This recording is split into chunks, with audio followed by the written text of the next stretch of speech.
Hi, I'm Randy McLean from Waypoint Analytics. I got Jonathan Bine from Real Results Marketing here, and I'm pretty excited about this because Jonathan and his firm have been doing a lot of work in Waypoint client accounts, helping them bring in more of the right kind of accounts so they can grow their profits rapidly.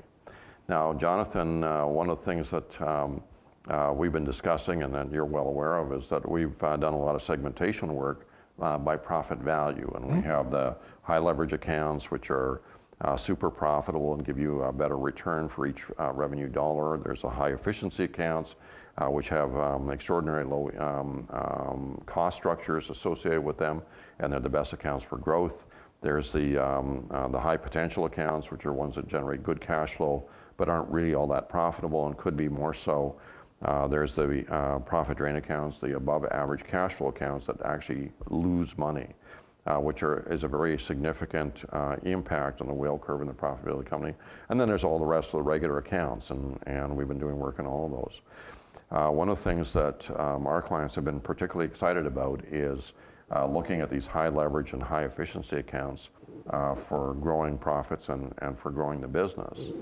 And so you've done some pretty interesting work helping our clients identify what those accounts are and getting the sales force targeted in to bring those kinds of accounts in, so that as they are bringing new accounts in, they have a greater proportion of accounts that are likely to be highly profitable because they're going after the right kinds of accounts and can put the right filters in place to make sure that they are. But I know that you do a much more sophisticated job than the simple explanation that I've just given. So perhaps you'd share with us some of the elements of what it is that you're doing that is producing such great results out in the field. Thanks, Randy.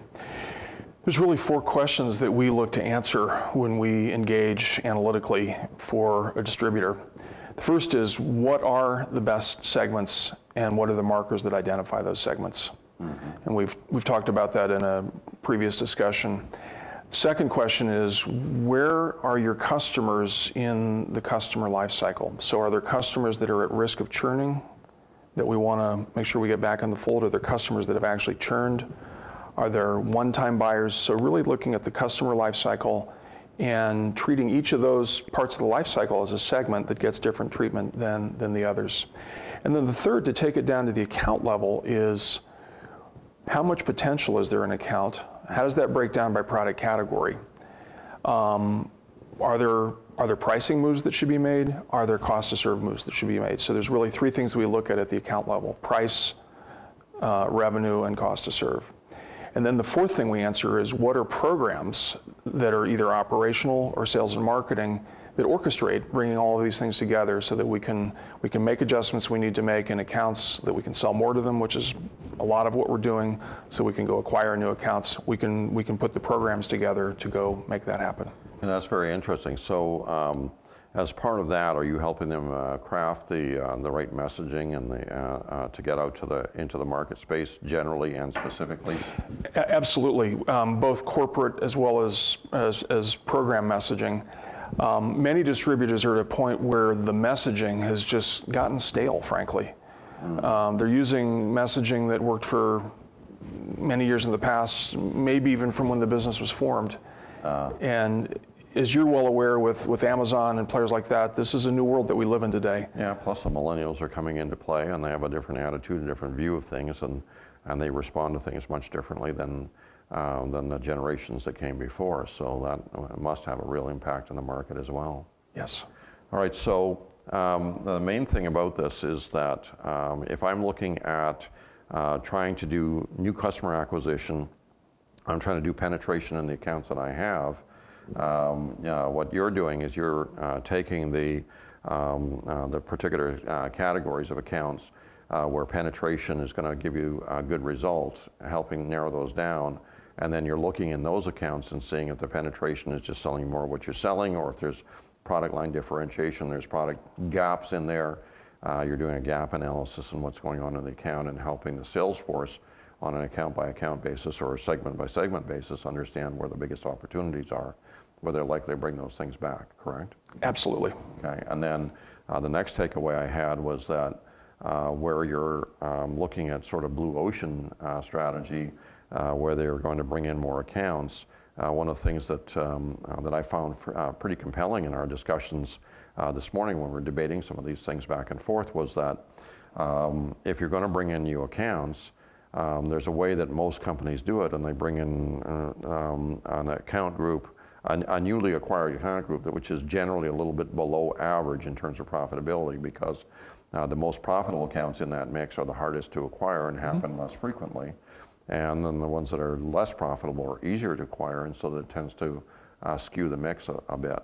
And so one of the objectives of any company trying to move forward quickly in terms of profit gains would be to change the mix and have a very high proportion of highly profitable accounts in the mix, and a much lower proportion of accounts that are likely to make no money or lose money in that mix. So knowing who you're targeting and getting the sales force to, instead of just trying to fish the entire ocean, go to the places where the best fish are and identify the kind of fish that they want to catch, use the right equipment, in this case the right messaging and the right business advantages to bring those in, helps skew that mix, and that accelerates profit growth.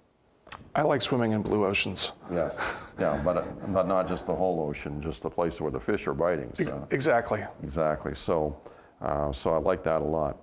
So I hope this is this little discussion about what companies do is something that you'll decide that you're going to do in your company, or there may be something in here that you may find is interesting or intriguing to you. It may be something you already know enough to put into play, or you can always contact us, because we'd be happy to answer your questions. And of course, Jonathan's firm does this at a high level for companies so that they can get a superior marketing programs that can last months or years, and can change the nature of the balance of new customers that they're bringing in.